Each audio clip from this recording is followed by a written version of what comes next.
have a group of girls joining us on stage, and let me introduce them to you. Now, the smaller brown ones are the cinereous vultures. They come from Africa, Europe, and Asia.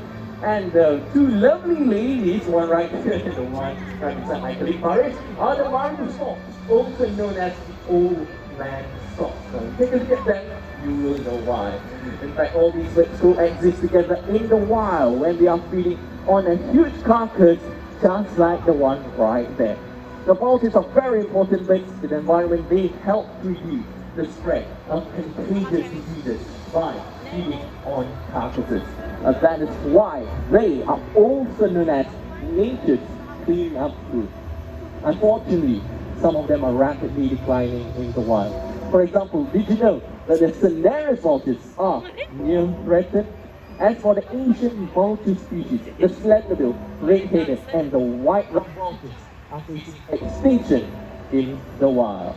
Now, in countries such as India and Cambodia have officially banned the distribution and use of veterinary medicine containing diclofenac, a substance which poses a fatal risk to vultures. However, this is not enough because vultures are still threatened by two other main factors, and that is poaching and deliberate poisoning. So we need to continue to do our part to bring awareness regarding the importance of vultures and to prevent them from being extinct in the wild. And with that, everyone, after having seen all these birds of prey flowing here today, I'm sure all of you would agree that they certainly deserve and merit the title, the Kings of the Sky. Thank you very much.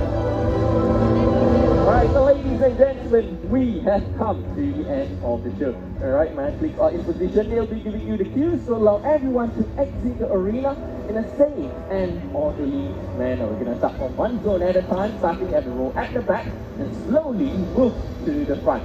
So on your way out, do remember to check for your belongings and do not leave anything behind. Alright, I believe we're going to start from zone B2.